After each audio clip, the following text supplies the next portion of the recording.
Bom dia a todos, bom dia, senhor presidente, bom dia, colegas, a todos que nos prestigiam nesta manhã, muito bom dia, internautas.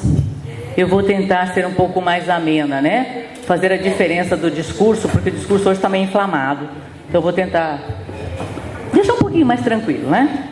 E vou começar falando sobre a criança, que estaremos comemorando o Dia da Criança no próximo dia 12. Por que eu vou estar falando?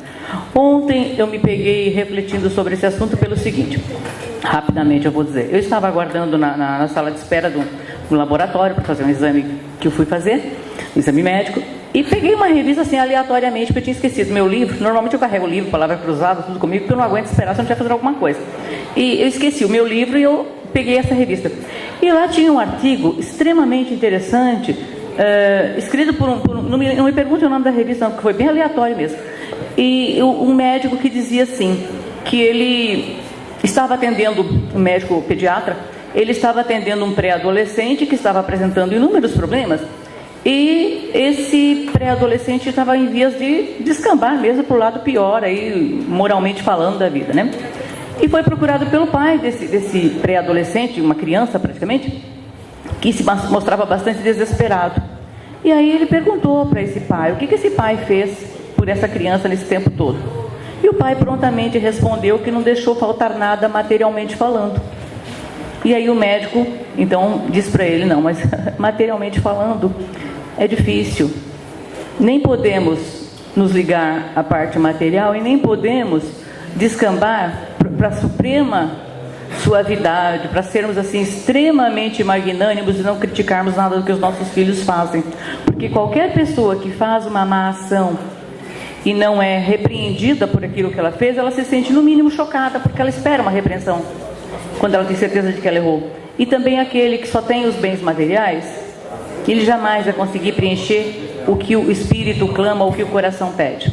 E esse pai voltou para casa e encontrou o filho dormindo, ou pensando que ele estava dormindo, e começou a desabafar, a tirar do fundo do coração dele mesmo tudo o que ele queria dizer para o filho. E aí o filho então levantou-se e em lágrimas agradeceu ao pai, né, propondo-se os dois a trilharem um novo caminho. Por que eu estou falando isso? Porque me ocorre algumas situações que a gente tem visto aí nas escolas. Quem é da área de educação sabe disso. Eu não sou técnica, não sou da área de educação, mas tenho educadores da minha família, acompanho também muito de perto. Hoje até teremos uma reunião lá na escola de Itacoatiara para pensarmos na possibilidade da transformação de escola de período integral, que é uma das assim, principais, a menina dos olhos mesmo do senhor governador, a escola de período integral, que eu considero que para algumas regiões é de suma importância. E me peguei pensando o seguinte, a gente fala tanto da educação, mas nós vemos, e com esse exemplo fica bem claro, até porque era um pai economicamente razoavelmente bem sucedido, nós vemos com esse exemplo que talvez as nossas ações, e aí então eu conclamo, as pessoas da área de educação, os vários órgãos de educação em todas as esferas, será que não é o momento de fazer parte da grade aí, dos professores, da escola, não sei como é que se chama isso, um pouco de educação para os pais? Será que não é o momento de chamarmos os pais na escola com pessoas voltadas para a área de psicologia, de nutrição, que a gente vê tanto problema de obesidade, de má alimentação, de má formação, área de saúde, enfim, de várias áreas. Será que não é o momento de criarmos um espaço dentro da escola para orientar melhor o pai? Para que o pai, de repente, passe a ver que ele também tem que participar da educação do filho, não só da alfabetização, não só do conhecimento do que está lá nos livros, bonitinho, não. Ele tem que participar da vivência do filho. Eu tenho visto alguns exemplos em que a criança vai para a escola, ela não sabe as regras mínimas de boa educação. Ela às vezes não sabe usar, ela está lá na primeira série, que eu chamo de primeira série, que eu não sei como é que é hoje. Ela está lá na primeira série, está se alfabetizando e não sabe usar um talher. Tá? Então eu acho que de repente, se a gente criasse, e aqui fica uma reflexão, e vou até estar propondo isso via indicação para a nossa secretária de Educação e para a secretária de Educação do Estado também, talvez a gente deva refletir um pouco sobre um pouco mais de formação para os pais. Os pais lutam tanto, trabalham tanto, não conseguem nem se preocupar com isso, nem às vezes tem tempo para se preocupar com isso e condições econômicas para se preocupar com isso. Então, se de repente lá no final de semana, lá no feriado, no final da tarde, eu criar um espaço para debater um pouco a educação dentro da escola com o pai, nesse sentido, no sentido de orientar, de formar, de sentir os anseios daqueles pais, talvez a gente possa melhorar um pouco, sim. E fica aqui a minha oração, o meu pedido a Deus por todas as nossas crianças, que principalmente as crianças do nosso município sejam especialmente abençoadas e possam realmente propor um futuro grande para a nossa cidade. Também preocupada com a segurança, nós estamos tendo problemas muito graves de segurança, mas muito mesmo, assaltos assim, o tempo todo na região lá de Mombaça, Itacoatiara, Jacira, naquela região. E eu já cansei de falar aqui da base da GCM, né? Não dá mais para falar, eu não tenho mais nem argumentos para falar, ações, porque já fizemos abaixo-assinado, já fizemos tudo. Aí me ocorre o seguinte também, vamos tentar usar um pouquinho aquilo que nós temos, e fica aqui como sugestão, viu, seu secretário, não é crítica não, é sugestão. Fica aqui como sugestão, por que não criarmos então, usando já boa parte do equipamento que a gente tem, que a gente já dispõe, para não criar despesas, por que não criarmos então uma base móvel da GCM? Eu tenho visto um trabalho tão bonito, tão grandioso, tão importante da GCM na nossa cidade.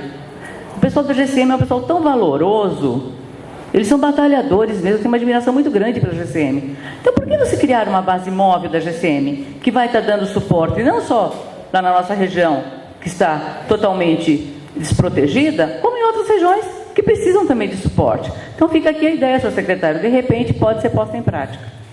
E também falando disso, já vou falar do trânsito, também não como crítica, mas já, como tinha dito, eu fiz um requerimento há uns 15 dias atrás falando sobre isso, tenho ouvido muitas reclamações dos comerciantes também, o exemplo do vereador Clóvis e dos colegas aqui presentes, e dizer assim, eu entendo que o trânsito está difícil, entendo também que devem estar sendo feitos estudos, devem estar sendo discutidas as ações, enfim, alguma coisa deve estar sendo feita nesse sentido. Mas o que eu proponho aqui é o seguinte, que o que está sendo feito, pelo menos na medida do possível, venha à tona, que se informe a população, que se informe esta casa do que está sendo feito, para que a gente não fique nessa ansiedade e fique aqui até mesmo incorrendo no erro das críticas o tempo todo, porque a gente não tem informações.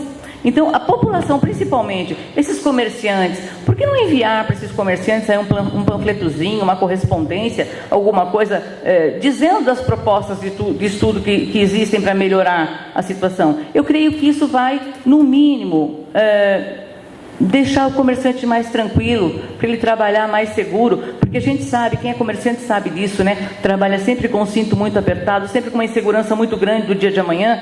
De repente, se ele ver assim, né, um aceno pelo menos de que a coisa vai melhorar, ele vai poder trabalhar mais tranquilo, mais otimista, e com isso todos nós vamos ganhar. Falar um pouco de saúde, hoje de manhã me peguei vendo uma reportagem também, e fiquei muito entristecida de ver a situação de caos que se encontra a saúde no Distrito Federal, inclusive falando de prédios que estão fechados e poderiam ser usados. E aí me ocorreu que nós ainda temos um prédio fechado que poderá ser usado e que temos a promessa de que será usado e iniciados trabalhos até dezembro desse ano, que é o prédio do pronto-socorro do Jacira. E fica aqui a minha alegria de saber que dezembro já está chegando e que a gente vai poder ver esse prédio funcionando. Também falar do PSDB. Ontem nós tivemos mesmo a reunião da executiva, como o vereador Clóvis citou aqui, ficamos muito felizes, estamos felizes porque o PSDB se fortaleceu muito, vai poder aí se fortalecer mais ainda junto a outros partidos. Isso foi um verdadeiro mutirão mesmo dos filiados do PSDB e sem aquele orgulho de mãe, mas ressaltar aqui a ida para o PSDB do meu filho, Dr. Ramon Corsini, e que também se empenhou muito em levar algumas pessoas, pessoas valiosas mesmo também para o PSDB. Isso é importante ressaltar porque ele realmente tem trabalhado muito.